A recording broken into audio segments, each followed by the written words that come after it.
The moment your soul leaves your body, you won't see your family, you won't see the hospital room, you won't even see this world anymore. What you'll see instead has been described in vivid detail in the Quran and authentic Hadith, and it's something that will determine your eternity. The angel of death is already in this room with us right now, waiting for his appointed time with each one of us.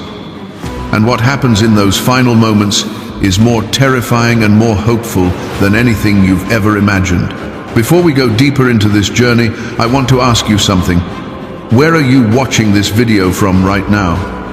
Are you at home, on your commute, or maybe lying in bed late at night? Drop your location in the comments below, and if this topic resonates with you, hit that subscribe button, because we're about to explore one of the most profound mysteries of human existence. Death is the one appointment none of us can cancel. It doesn't matter how wealthy you are, how powerful, how young, or how careful. The Quran tells us that every soul will taste death, and when your time comes, it cannot be delayed by even a single second. But here's what most people don't realize. Death isn't just a switch that turns off. It's a transition, a doorway, and what you experience as you cross that threshold is described in Islam with such precision that it should shake us to our core. Let's start with the arrival. The angel of death, known as Azrael in Islamic tradition, though this name isn't mentioned in the Quran itself, has been assigned the task of extracting souls since the beginning of creation. He doesn't come alone for every soul. For believers, he arrives with angels of mercy, beings of light whose faces shine with compassion and whose presence brings an inexplicable peace. They carry with them shrouds from paradise, fragrant with scents beyond earthly description. But for those who denied truth and lived in disobedience, a different group arrives. Angels of punishment whose appearance is terrifying and whose presence brings absolute dread. They come with coarse shrouds from hellfire itself. Now imagine this. You're lying there, perhaps in a hospital bed or after a sudden accident, and suddenly you can see them. Everyone else in the room just sees you struggling. But you, in those final moments, the veil between this world and the next becomes transparent. The Prophet Muhammad, peace be upon him, described that at the moment of death, the dying person's vision becomes so sharp that they can see things others cannot. They can see their place in the afterlife, either paradise or hellfire, being shown to them right there in their final breaths. Imagine dying and seeing your eternal home revealed before your soul has even left your body. For the believer, the angels approach with gentleness. They sit before the dying person, at a distance as far as the eye can see, filling every direction. The angel of death himself approaches with kindness and says words that should fill every Muslim's heart with hope. O good soul, come out to forgiveness from Allah, and his pleasure is less than #0. 5 is greater than... And then something miraculous happens. The Quran describes how the soul of the believer comes out flowing easily, like a drop of water pouring from a vessel. There's no struggle, no pain in that extraction, only relief. The moment it emerges, the angels don't let it remain in the angel of death's hand for even a blink of an eye. They immediately take it, place it in those fragrant shrouds from paradise, and a scent emanates from that soul that is sweeter than any musk found on earth. But for the disbeliever, the scene is completely opposite. The angels of punishment sit before them, and the angel of death approaches with a harsh demeanor and says, O evil soul, come out to the anger of Allah and his wrath. Here's where it becomes truly horrifying. The soul becomes terrified and tries to hide within the body. It clings to the flesh, desperate to avoid what's coming. The Prophet described it like a thorny branch being pulled through wet wool, tearing and shredding as it's extracted. The soul is literally ripped out, and when it finally emerges, it reeks with the most putrid odor imaginable, worse than any rotting corpse on earth. The angels grab it with those coarse shrouds, and not a single angel in the heavens and earth makes supplication for this soul. What you're seeing in those final moments isn't just the angels, though. According to authentic narrations, the dying person is shown their actual destination. If they're destined for paradise, they see their place there. Gardens, rivers, palaces made of precious materials that don't exist in this world.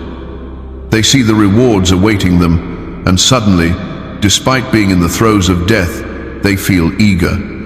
They want to leave this world and rush toward what they're seeing. The Prophet said that when a believer sees what Allah has prepared for them, nothing left in this world matters anymore.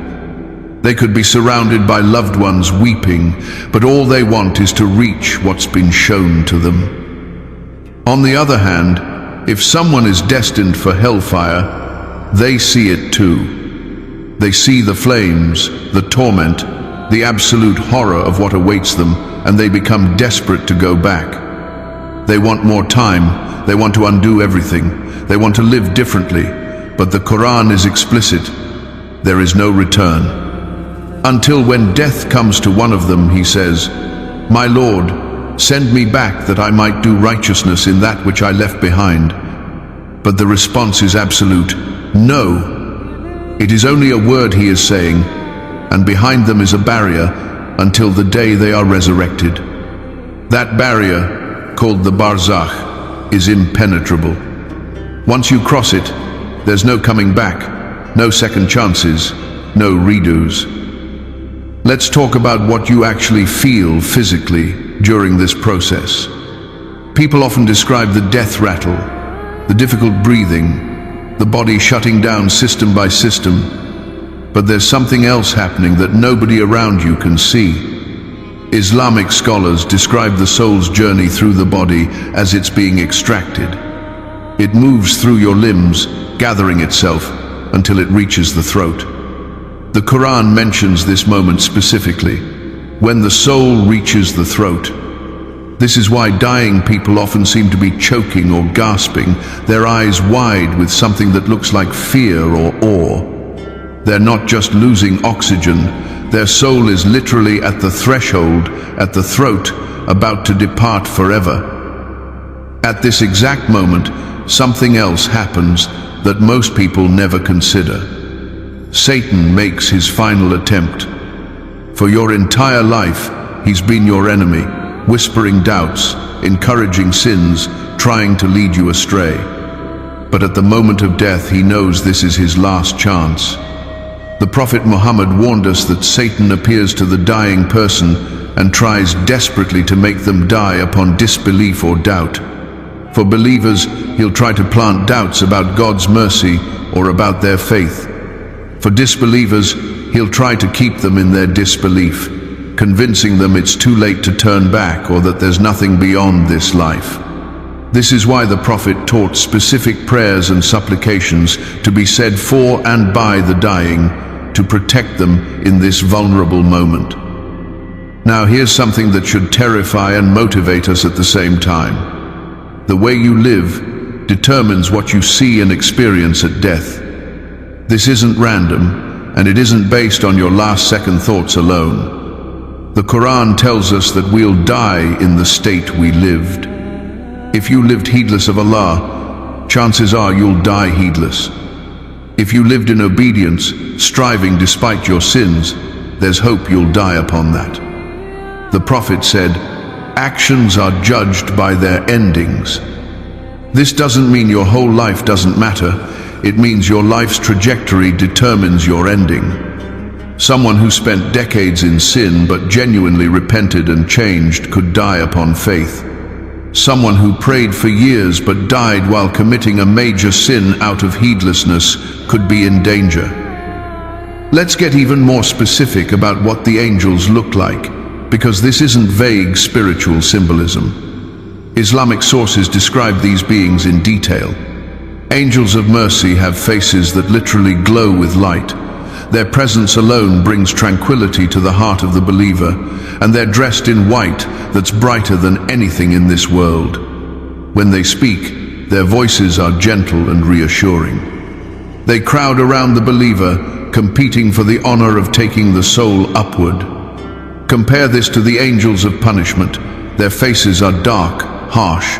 Their presence brings terror. Their touch is painful, and their voices are harsh and condemning.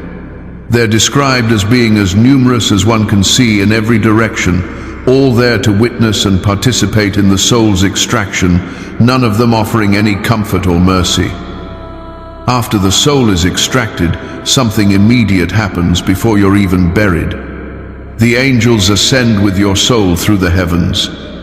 Yes, the physical heavens, the layers of reality that exist beyond our universe. For the believer's soul, every gate of heaven opens with welcome. The angels at each level ask, "Who is this good soul?" And when they're told your name, they say, "Welcome to the good soul." Your soul literally travels past the 7 heavens until it's brought before Allah Himself, and He commands that your name be written in the highest register, the record of the righteous called Illiyeen. Then your soul is returned to your body in the grave, but you carry with you the knowledge of what you saw, the honor you were shown, and the certainty of what's coming. The disbeliever's soul, however, hits a barrier. The angels ascend with it, but when they reach the lowest heaven, the gates are shut. The Quran says the gates of heaven will not be opened for them, and they'll have no entry into paradise until a camel passes through the eye of a needle, meaning never. The angels at the gates ask disgustedly, "Who is this evil soul?" And when told, they respond with rejection. The soul is then thrown back down to earth, literally cast down, and the Quran describes it as being thrown from the height of heaven all the way back to earth. It's returned to the body in the grave, but carrying with it the humiliation, the terror, and the certain knowledge of punishment to come. There's another dimension to this that people rarely discuss. What happens to your consciousness? You might think death means unconsciousness, nothingness, a void. But Islamic teachings are clear that you remain fully aware. In fact, your perception becomes sharper, clearer, more acute than it ever was in life. The Prophet said that the dead can hear the footsteps of those who attended their funeral as they walk away from the grave. You'll be able to hear, to perceive, to understand, but you'll be completely unable to communicate back. Imagine being buried, fully conscious, hearing your loved ones crying above you, wanting to tell them you're okay if you're in a good state, or screaming for them to help you if you're being punished, but being completely unable to make a sound they can hear. The grave itself is described as either a garden from the gardens of paradise or a pit from the pits of hellfire. It's not metaphorical. For the believer, the grave physically expands, becoming spacious and filled with light. A window to paradise is opened, and you can see your place there, smell its fragrances, feel its comfort. The Prophet said it becomes so pleasant that the believer wishes the day of judgment would be established quickly so they can reach what they're seeing. Time in the grave feels short, like a brief nap, even if centuries pass in the world above. For the disbeliever and hypocrite, the grave constricts until their ribs interlock from the pressure. It becomes so tight that it crushes them, dark and suffocating. A window to hellfire is opened, and they see their place there, smell its torment, feel its heat, even before arriving. The Prophet said that time in the grave for them feels endless, every moment stretched into agony, and they dread the day of judgment because they know it will only get worse. Then come the 2 angels, Munkar and Nakir. Their arrival is described in Hadith as terrifying even for believers. They're huge, powerful beings with voices like thunder and appearances that strike fear into the heart. They sit the deceased up in the grave and begin the questioning. 3 questions, and your eternity depends on your answers. Who is your Lord? What is your religion? Who is this man who was sent among you? Meaning the Prophet Muhammad. For the believer, the answers flow easily. My Lord is Allah, my religion is Islam, and he is Muhammad, the messenger of Allah. The angels respond with pleasure, saying, You have spoken the truth. And then the grave's blessings begin, the expansion, the light, the window to paradise. For the disbeliever or hypocrite, they stammer, unable to answer or saying, I don't know, I just followed what people were saying. The angels respond, You neither knew nor followed those who knew. And then the punishment begins. The grave constricts, creatures are sent to torment them, and they remain in that state until the day of resurrection. Here's what should shake us to our core. This isn't far away. Every single day, over 150,000 people die worldwide. That's more than 6,000 people every single hour, over 100 people every minute. While you've been watching this video, hundreds of souls have already been extracted, hundreds of people have already met the angel of death, and hundreds have already been questioned in their graves. Your turn is coming, my turn is coming, and we have absolutely no idea when. You could be young and healthy and die before finishing this video. You could be old and sick and live another decade. Allah alone knows, and He's already written the exact moment, the exact location, and the exact circumstances of your death. The Quran gives us a haunting description of that final moment from the perspective of those standing around the dying person. It says, And you are at that time looking on, and we are nearer to him than you, but you do not see. Think about that. When someone is dying in front of you, you think you're the closest to them, you're holding their hand, but Allah and His angels are closer to that person than you are.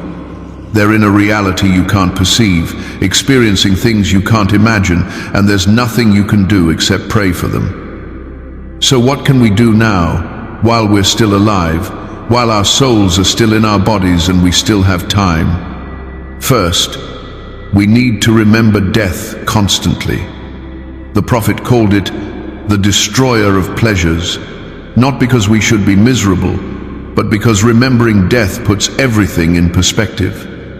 That argument you're holding a grudge over, meaningless when death comes. That money you're hoarding, you can't take a single coin with you. That pride, that arrogance, that sin you're clinging to, all of it becomes dust the moment your soul reaches your throat. Second, we need to live in a way that prepares us for a good death. This means establishing the 5 daily prayers, no matter what. It means repenting sincerely from sins and actually stopping them, not just feeling bad about them. It means treating people with kindness, because the Prophet said, the best of you are the best to people. It means reading and reflecting on the Quran, because it will be your intercessor in the grave. It means giving charity because it extinguishes sins, like water extinguishes fire. It means maintaining family ties, because the Prophet said one who cuts family ties won't enter paradise. It means being honest in your dealings, because dishonesty is a path to hell. Every single action, every choice, every thought is either preparing you for a good death or a terrible one. Third, we should make specific supplications that the Prophet taught us. He taught us to say, Allahumma a'ini ala sakaratil maut. O Allah, help me through the agonies of death. He taught us to seek refuge in Allah from a bad ending. He taught us to ask Allah to make our last deeds our best deeds and our last words, La ilaha illa Allah, because whoever's last words are the testimony of faith will enter paradise. There's a beautiful and terrifying narration that should change how we view death entirely. The Prophet said that when the believer is about to leave this world and enter the next, angels descend with white faces, and they sit around him as far as the eye can see. And then an angel calls out, and this angel is speaking to the soul directly.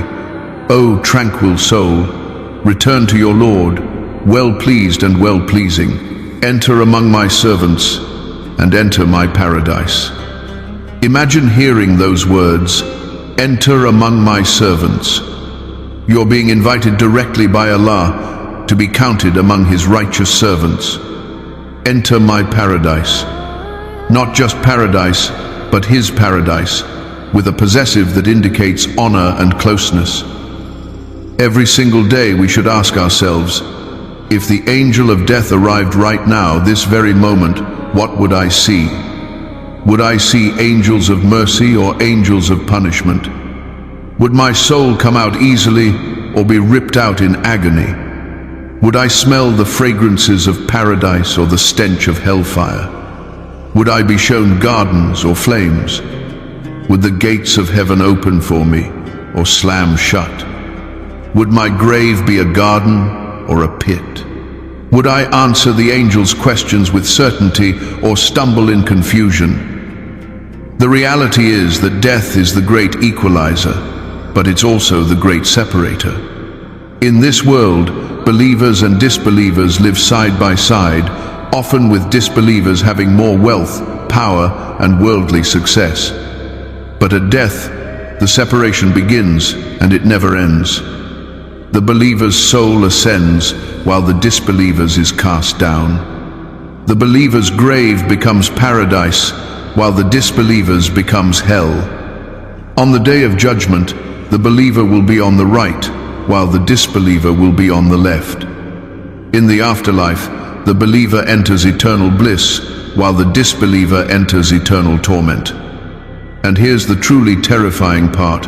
Once that separation begins at death, it's permanent. Forever means forever.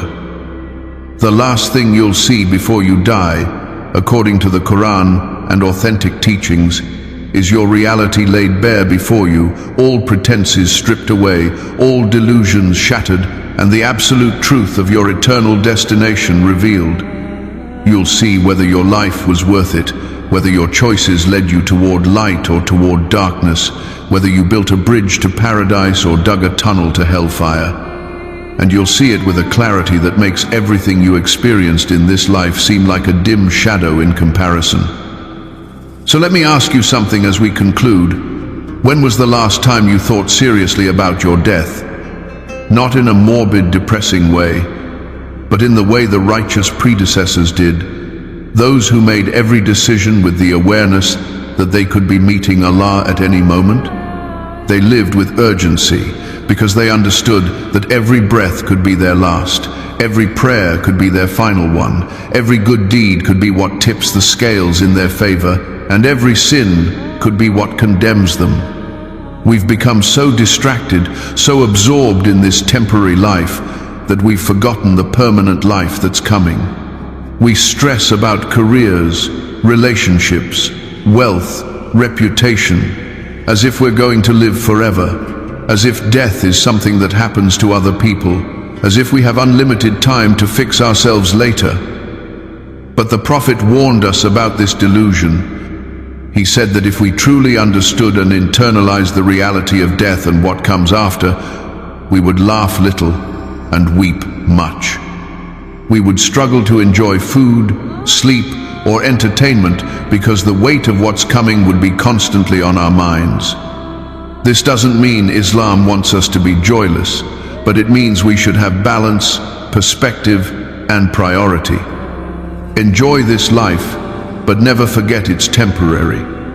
Love people, but never love them more than Allah. Work for your worldly needs, but work harder for your eternal ones. The most successful person isn't the one who dies with the most money, fame, or achievements in this world. The most successful person is the one who dies in a state that pleases Allah, who sees angels of mercy instead of punishment, whose soul flows out easily instead of being torn, who smells paradise instead of hell, whose grave becomes a garden instead of a pit, and who answers the angels' questions with firm certainty instead of confused doubt. That's success. Everything else is illusion.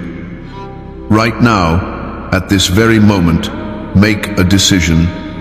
Decide that you're going to live differently, knowing what you now know. Decide that you're going to establish your prayers if you haven't, improve them if you have. Decide that you're going to repent from that sin you keep returning to, not tomorrow, not next week, but right now. Decide that you're going to read Quran regularly, understand it, live by it.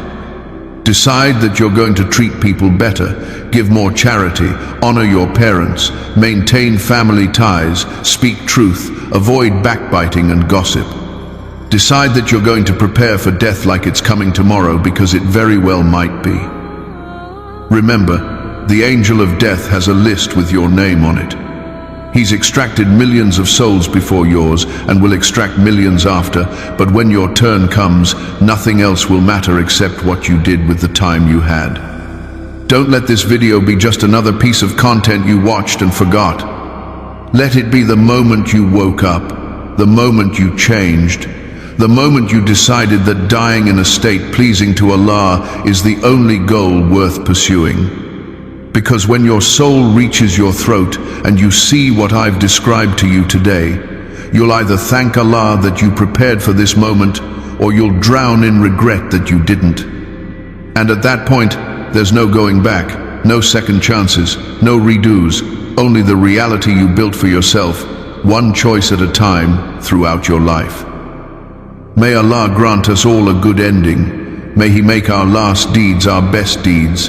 May He make our last words the testimony of faith, and may He allow us to see angels of mercy when our time